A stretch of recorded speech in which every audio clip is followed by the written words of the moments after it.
your forecast first. Sponsored by Natax Heating, Cooling, and Plumbing.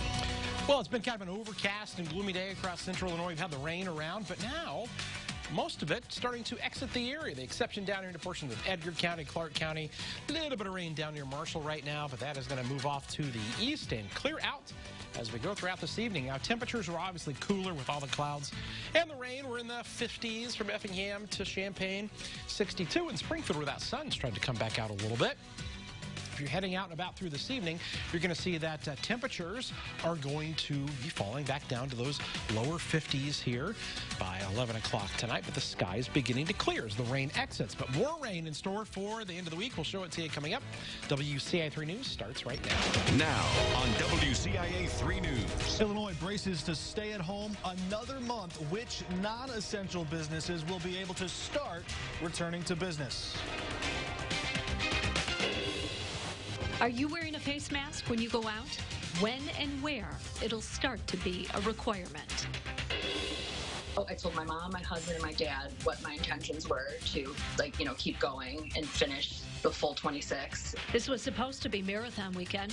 How the postponement didn't stop one woman from finishing her first.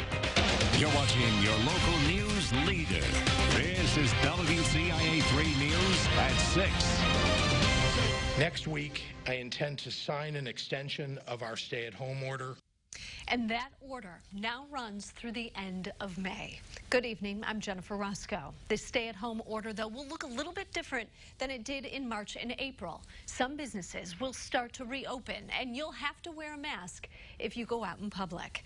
We have team coverage for you tonight. Capitol Bureau Chief Mark Maxwell live in Springfield. Jennifer Jensen live in St. Joseph. First to Mark. So, Mark, at this point, 10 weeks of the year with restrictions on leaving your home. Jennifer, yeah, and that means we're just about at the halfway point. Tomorrow would be 5 weeks under Governor Pritzker's first portion of the stay-at-home order. The last 5 weeks, the last 4 weeks of it, will look very different. Local lawmakers already weighing in, calling this a tough pill to swallow, a gut punch. Governor Pritzker himself acknowledging the economic cost to all of this. He told small business owners, quote, "I see your pain."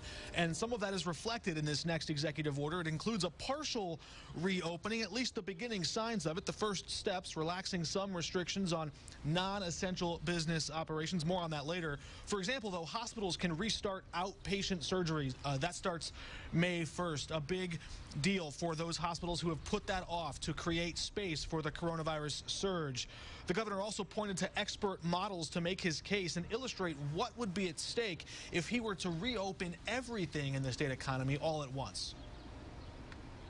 If we lifted the stay-at-home order tomorrow, we would see our deaths per day shoot into the thousands by the end of May, and that would last well into the summer. Our hospitals would be full, and very sick people would have nowhere to go.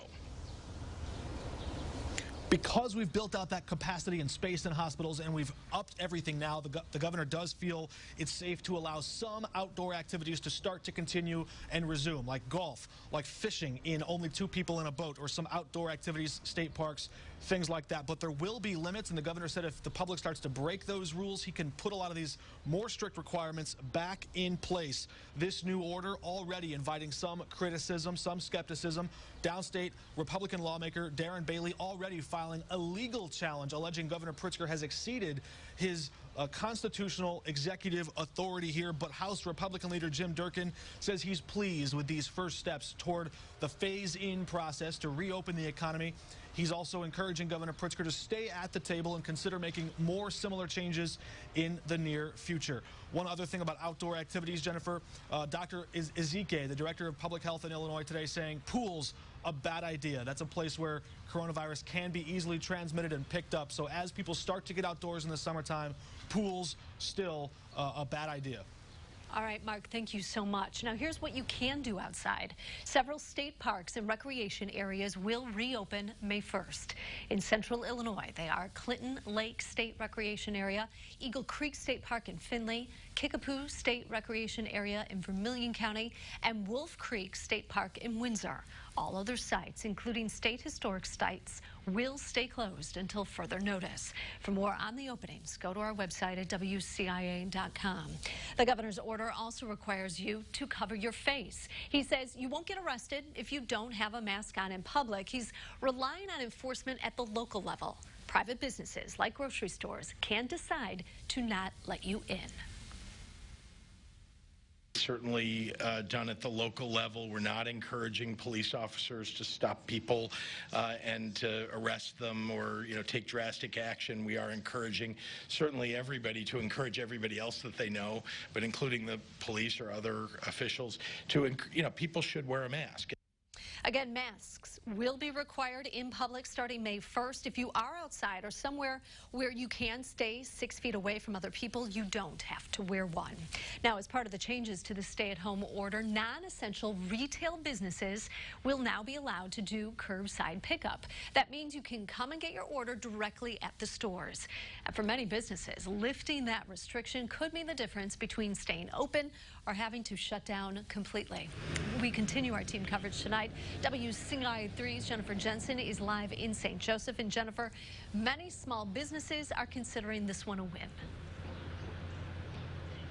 Yeah, Jennifer, limiting non-essential businesses to online orders only took a huge toll on revenue in these past few weeks. And that's why business owners tell me that having one more option to generate income will be helpful. For example, Country Tricks here in St. Joe sells home goods and decorations. It's a small family-owned store and is considered non-essential by the government. So they had to close their doors at the brick-and-mortar store and rely solely on online orders. But that's been a major financial struggle and put their business in jeopardy of closing. I've always said to myself, I could probably make it a month, but I don't know if I can make it another month. And that's hard. I'll do my best. I have support. It's not that I don't. Thank God. And the customers that we do have been purchasing from us online. Now, as we mentioned, this will go into effect for non-essential retail businesses starting on May 1st. And several business owners I spoke to say they're very hopeful that this new option will help sustain their business through the rest of the stay-at-home order for as long as that continues. Live in St. Joe, I'm Jennifer Jensen, WCIA 3, your local news leader. Jennifer, thank you so much for that story. Champaign County hit a milestone of sorts today. They have 2 new cases of the coronavirus. That makes it now 100 total. 79 of those people have recovered. As for the state, 123 more people have died from COVID-19. That brings the total to 1,688.